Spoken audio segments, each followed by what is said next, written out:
क्या आपकी मिर्च की फसल में पत्तियां मुड़ रही हैं और पौधे बौने रह जा रहे हैं और फूल फल गिर रहे हैं? क्या आपने कई दवाइयाँ छिड़की लेकिन मरोड़िया की समस्या खत्म नहीं हुई? आज मैं आपको बताऊंगा घर पर बनने वाला गौ अमृत क्या है, इसे सही तरीके से कैसे बनाया जाता है और क्या सच में मिर्च की मरोड़िया को खत्म कर सकता है, रोक सकता है। साथ में जानेंगे कि किन परिस्थितियों में केवल गौ अमृत से काम नहीं चलता और कब वैज्ञानिक उपाय अपनाना जरूरी होता है। तो इसलिए वीडियो को पूरा आखिरी तक जरूर देखें। किसान साथियों, सबसे पहले हम यहाँ पर ये जानेंगे कि गौ अमृत क्या होता है। किसान साथियों, गौ अमृत एक देसी जैविक घोल है जिसे आमतौर पर देसी गाय के गोबर, गौमूत्र, गुड़, बेसन और मिट्टी से तैयार किया जाता है। इसका उपयोग खेत में लाभकारी सूक्ष्म जीव बढ़ाने, मिट्टी की गुणवत्ता सुधारने और पौधों की वृद्धि में मदद के लिए किया जाता है। ध्यान रखें कि अलग अलग क्षेत्रों में इसकी विधि थोड़ी अलग हो सकती है। किसान साथियों, हम जानेंगे गौ अमृत बनाने की विधि की। तो सबसे पहले आपको एक प्लास्टिक का ड्रम लेना है, 200 लीटर वाला। 10 किलो ताज़ा देसी गाय का गोबर, 10 लीटर देसी गाय का गौमूत्र, 2 किलो गुड़, 2 किलो चने का आटा या फिर बेसन या फिर किसी अन्य दाल का आटा भी आप ले सकते हैं। एक मुट्ठी खेत की उपजाऊ मिट्टी, यानी कि जहां पर रासायनिक खाद का ज़्यादा उपयोग ना होता हो, और लगभग 180 से 200 लीटर साफ पानी। इन सभी को अच्छे से पानी में मिला दें और 5 से 10 मिनट तक सुबह शाम इसको जो है डंडे से चलाते रहें। इसे छाया में 5 से 7 दिन तक रखें, लेकिन सुबह शाम इसको डंडे से चलाना बिल्कुल भी ना भूलें। इसके बाद आपका गौ अमृत स्प्रे के लिए तैयार हो जाता है, प्रयोग के लिए तैयार हो जाता है। अब किसान साथियों, हम बात करते हैं इसका उपयोग कैसे करना है। तो आप जो है इसे खेत में सिंचाई के साथ भी उपयोग कर सकते हैं और स्प्रे से भी उपयोग कर सकते हैं। तो आइए सबसे पहले हम जानते हैं सिंचाई के साथ कैसे उपयोग करना है, कितने मात्रा में करना है। लगभग 150 से 200 लीटर गौ अमृत सिंचाई के साथ 1 एकड़ खेत में देना है। बात करें साथियों स्प्रे के लिए, तो स्प्रे के लिए आपको सबसे पहले लेना है 200 लीटर साफ पानी और छाना हुआ गौ अमृत लगभग 10 से 15 लीटर।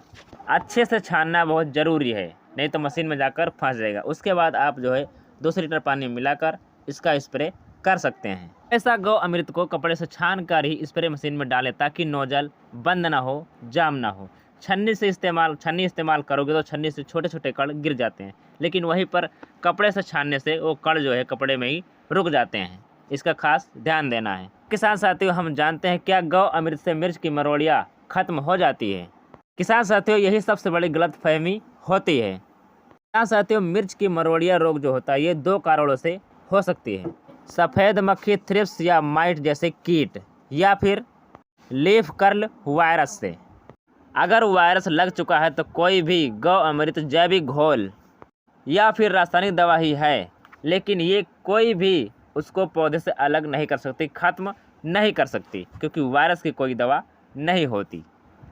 एक चीज़ सुधार कह सकता है कि वायरस किस कारण से फैल रहा है, किस चीज़ से फैलता है, उसको कंट्रोल करोगे तो वायरस अपने आप खत्म हो जाएगा। इसका खास ध्यान देना है। लेकिन गौ अमृत पौधे की और मिट्टी की सेहत सुधारने में मदद कर सकता है।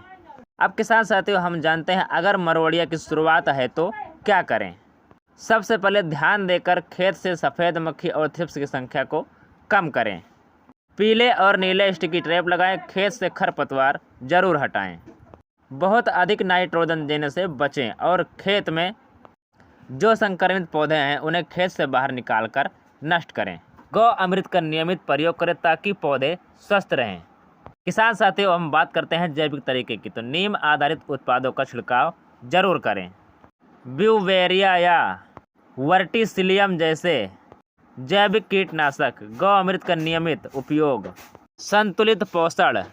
यदि कीट बहुत अधिक हों, यदि सफ़ेद मक्खी, थ्रिप्स या माइट की संख्या बहुत अधिक बढ़ गई है तो अपने क्षेत्र के कृषि विशेषज्ञ के अनुसार कीटनाशकों का सही समय पर उपयोग जरूर करें। दवा का हमेशा लेबल के अनुसार ही मात्रा उपयोग करें। अब किसान साथियों, हम बात करते हैं गौ अमृत के फायदे की। मिट्टी में लाभकारी सूक्ष्म जीव बढ़ते हैं, जड़ों का विकास बेहतर होता है और पौधों की बढ़वार अच्छी होती है। रासायनिक उर्वरकों का उपयोग कम हो जाता है, खर्च भी कम आता है। मिट्टी की उर्वरा शक्ति में सुधार होता है।